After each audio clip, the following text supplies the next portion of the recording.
Good morning, students. Today we will start the next topic in coordination compounds, and it is isomerism in coordination compounds. Now we will be discussing isomerism in coordination compounds in three parts. Today we will study structural isomerism in coordination compounds. Actually, in coordination compounds, the isomerism shown can be studied under two headings: structural isomerism and stereoisomerism or space isomerism. Space isomerism or stereoisomerism can further be divided into geometrical isomerism and optical isomerism. But we will be studying today only structural isomerism. So, structural isomerism in coordination compounds. Now, first of all, we should understand what are structural isomers.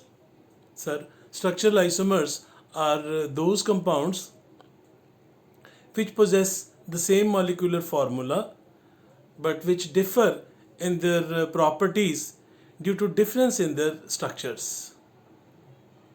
And the phenomenon of existence of such structural isomers is known as structural isomerism. In coordination compounds, there are four types of structural isomerism. One is linkage isomerism, second is coordination isomerism, and the third is ionization isomerism, and the fourth is hydrate isomerism or solvate isomerism. Now let us look at the example of linkage isomerism. Now see, we have taken two examples of coordination compounds of cobalt, right? Now there is one compound whose color is yellow, and there is another coordination compound having the same molecular formula whose color is blue. Now what is the difference? If you look at the ligands present in the first compound, it is cobalt. Along with cobalt metal, there are three ammonia molecules and one is nitro ligand, and two chloride ions are outside the coordination entity as counter ions. And more closely if you look, this nitro group is written as NO2. It means that the nitro group is attached to the cobalt ion by nitrogen. So nitro group is bonded to the cobalt atom through nitrogen atom. And in the second compound, the nitro group is written as ONO. So what does it mean? It means that the nitro group in the second coordination compound, oxygen is bonded to the cobalt atom. So nitro group is bonded through oxygen atom. So that means due to presence of this ambidentate ligand, the two isomers are coming into existence.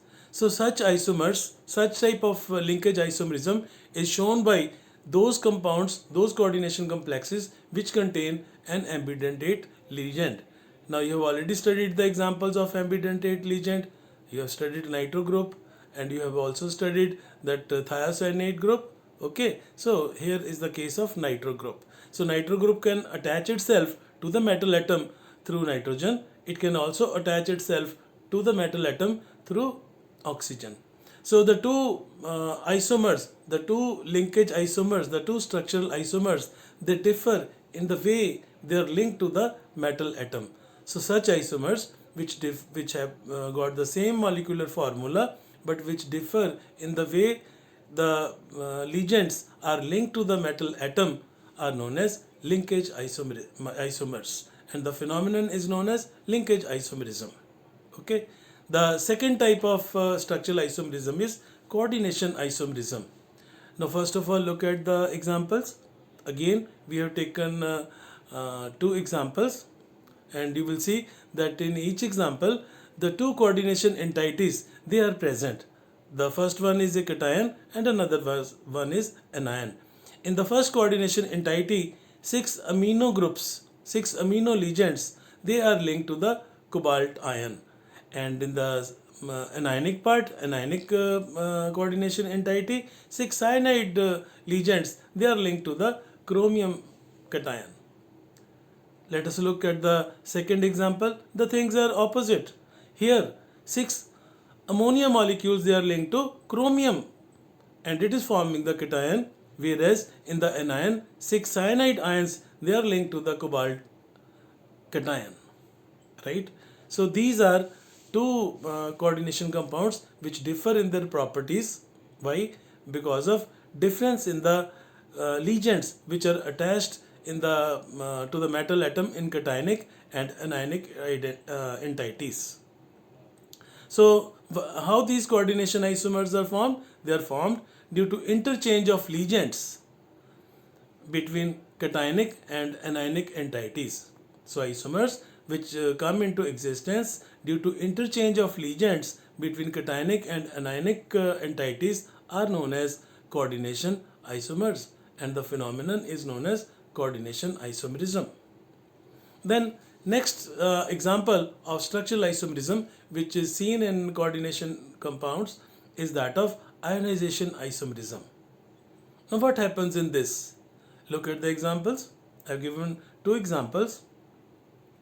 There is a coordination entity consisting of cobalt cation, 5 ammonia molecules and 1 sulfate ligand, and outside the coordination entity is bromide anion, right? Now if we dissolve this compound, what ions we will get?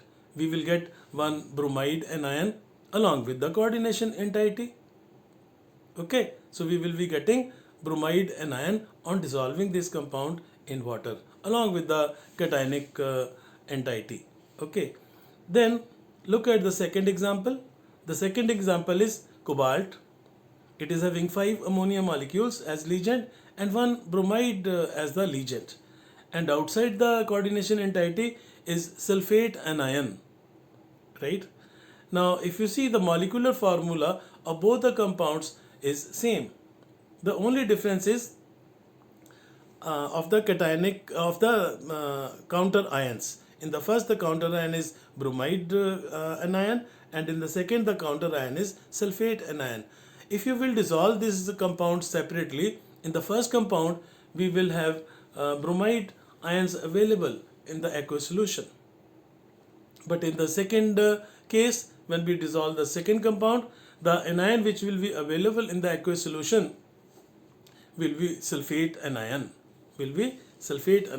So such isomers which differ in the ions that they produce when dissolved in aqueous solutions, when dissolved in water, they are called ionization isomers. They differ in the way they ionize in water.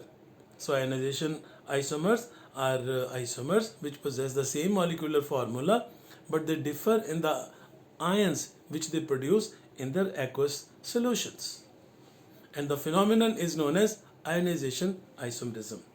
Then comes solvate isomerism or hydrate isomerism. Now look at the two examples. In the first example, chromium, it is having 6 water molecules as ligand, and the counter ions are 3 chloride ions.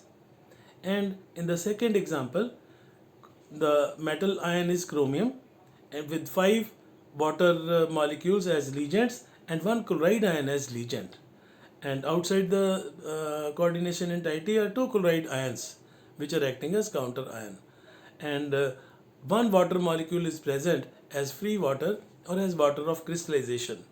Now how these coordination compounds, they differ in their structure. They differ in the structure they differ in the structure that the water molecule which can act as ligand also and which can be present as free water also, because of its position, these two isomers, they differ.